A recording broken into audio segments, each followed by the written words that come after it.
My original story is gone, so please don't try to find it. The situation is bad enough as it is.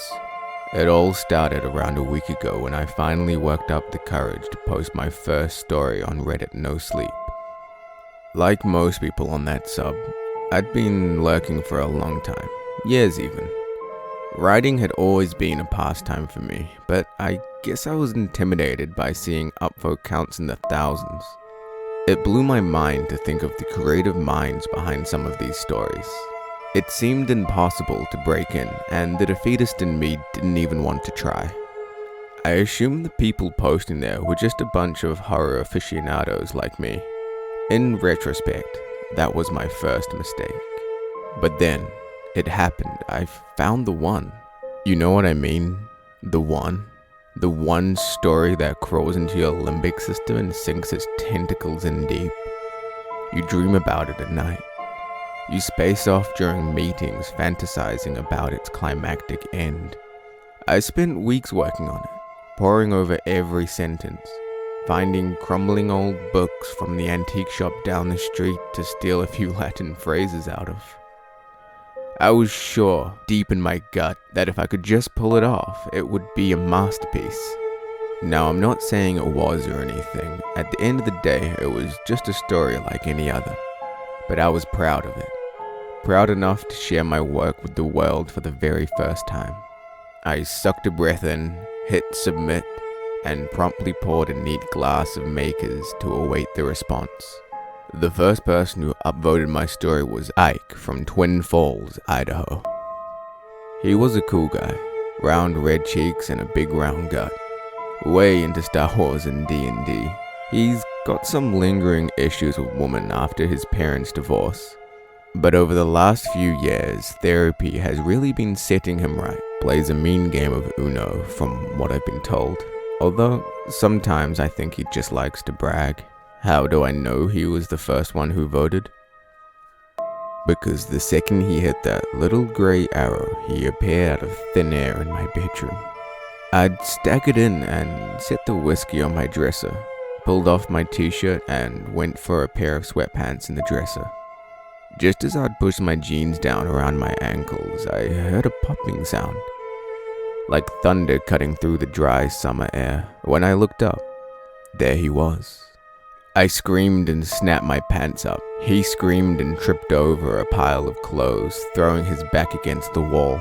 "Who the fuck are you?" I yelled at him. "Who am I?" His eyes were wide, incredulous, swollen hands patted against his pockets. "Who are you?"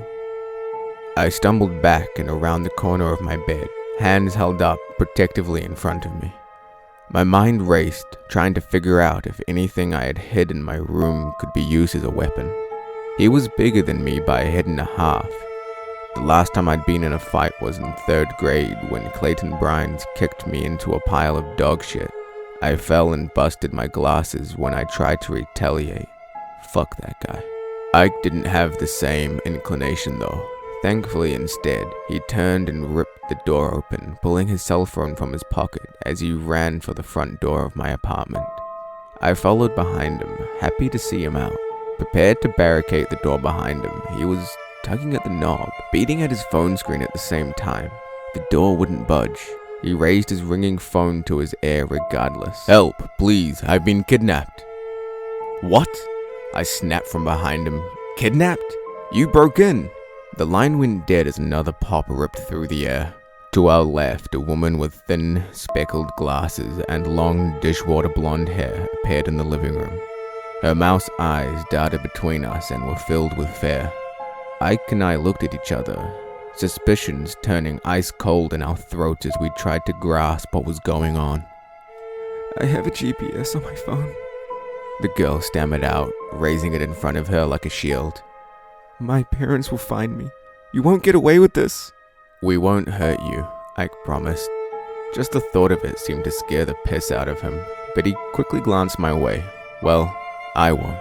I scoffed. "I won't either." I looked back at the girl.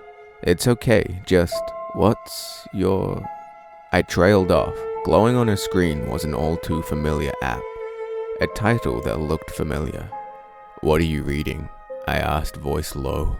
Her phone dropped in front of her. She glanced down at the screen. She must have forgotten in the chaos. Oh, I don't know. Just some scary story. About a book from an antique shop, I asked. And the little girl on the horse farm, Ike interjected. We didn't have much time to debate further until another person joined us. And then another, and another. Each had the same reaction. Fear, confusion, and then the sobering realization of what they all had in common. They'd all been reading my story. And God help them, they'd liked it. The door held tight, even as we pulled and cursed at the knob. Frank from Texas found a screwdriver in the trunk drawer and tried to pry the hinges off. They wouldn't budge. We all pulled the blinds from the sliding glass window leading out into my balcony. We beat against it, screamed, threw metal folding chairs towards it, along with my coffee table. Not so much as a crack. Worse yet, the people in the street below didn't even seem to hear us. We were trapped, invisible. Phone lines weren't going through either. I got the closest, but anyone else that tried got no signal. Finally, it occurred to me to make my way back to my laptop in the bedroom and delete the story for good. By then, I had to squeeze through a thick crowd of bodies. Sweat dripped down my forehead from the mounting heat. I struggled to pull in a full lungful of air. People spilled out into the kitchen, the bathroom. They were stacked up on my bed like rag dolls. I thought about slipping into the closet to escape for a moment, to have just 1 second of privacy, but I wasn't sure I'd be able to push the door back open if I did. The story had 108 upvotes when I got the site loaded up again. 108. Not bad for my first story. Not great for the number of people to shove into my 1-bedroom apartment. I don't know who will see this, if our families will ever know what became of us, but this is the only page that will load. I had to tell someone.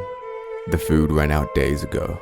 I wasn't known for my well-stocked pantry before this, and it quickly ran dry as we struggled to survive. Even passing water around is nearly impossible at this point. The smell. God. I can't describe it. I think some people have already died. Though where and how, I have no idea. That's the only thing I could think that could make a smell like that. Even past the sweat and fear, something sharp and visceral tugs just below the surface. Sometimes past the constant hum of chatter, I hear something growling in the distance. Mom, Dad, I love you guys. Please stay off Reddit. Don't poke around on my computer. And for everyone that read my story, I'm sorry. I'm so sorry. But I think whatever is holding us here is about to show us why.